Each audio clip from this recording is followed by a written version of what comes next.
कर्नाटक में 9 नए विश्वविद्यालयों पर संकट, बंद करने की सिफारिश, कारण और राजनीति।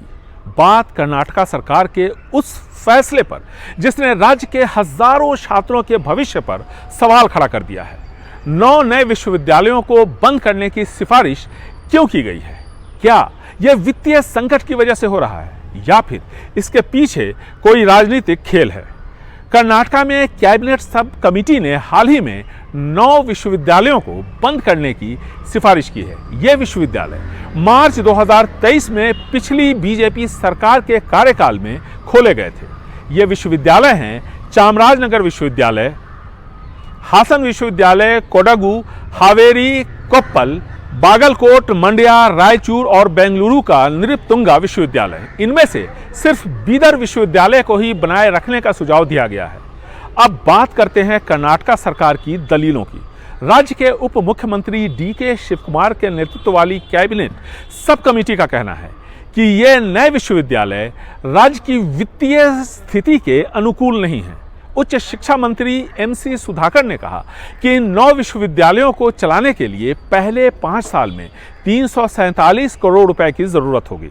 सरकार का यह भी कहना है कि बीजेपी सरकार ने इन विश्वविद्यालयों के लिए न तो कोई भूमि आवंटित की थी, न ही कोई अनुदान दिया था। सरकार का कहना है कि इन विश्वविद्यालयों में छात्रों की संख्या लगातार घट रही है।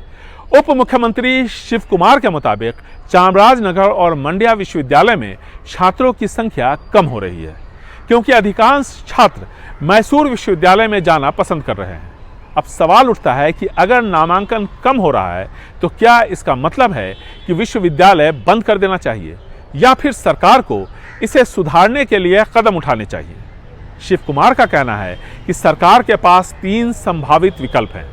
इन विश्वविद्यालयों को पूरी तरह बंद कर देना, इन्हें मूल विश्वविद्यालयों में यानी पेरेंट विश्वविद्यालय में विलय करना, सीमित संसाधनों के साथ इन्हें चालू रखना। कैबिनेट को फैसला लेना है, यानी अब देखना है कि सरकार कौन सा विकल्प चुनती है। पूर्व मुख्यमंत्री बसवराज बोम्मई और पूर्व उच्च शिक्षा मंत्री CN अश्वत्थ नारायण ने कांग्रेस सरकार के इस फैसले की आलोचना की है। बीजेपी का कहना है कि यह राजनीतिक बदले की भावना से लिया गया फैसला है। बीजेपी ने इस फैसले को लेकर कई सवाल उठाए हैं। 1 डिस्ट्रिक्ट 1 यूनिवर्सिटी नीति के तहत ये विश्वविद्यालय खोले गए थे। अगर इन्हें बंद किया जाता है तो पिछड़े जिलों के छात्रों का क्या होगा? SC ST पिछड़े वर्ग और ग्रामीण छात्रों के लिए खोले गए इन विश्वविद्यालयों को बंद करने से शिक्षा की पहुंच सीमित हो जाएगी। अगर राज्य सरकार कह रही है कि पैसे की कमी है तो क्या शिक्षा पर निवेश नहीं किया जाना चाहिए? केंद्रीय मंत्री प्रहलाद जोशी ने सिद्धरामैया सरकार पर निशाना साधते हुए कहा कि कांग्रेस सरकार ने युवा निधि योजना के तहत स्नातकों को बेरोजगारी भत्ता देने का वादा किया था, लेकिन अब वही सरकार उन विश्वविद्यालयों को बंद करना चाहती है जो स्नातक तैयार कर रहे हैं। इस फैसले के विरोध में अखिल भारतीय विद्यार्थी परिषद और अन्य छात्र संगठनों ने विरोध प्रदर्शन किया। छात्रों की मुख्य मांगे हैं सरकार शिक्षा पर खर्च बढ़ाए, राजनीति से ऊपर उठकर शिक्षा को प्राथमिकता दी जाए, सरकार छात्रों के भविष्य के साथ खिलवाड़ न करे।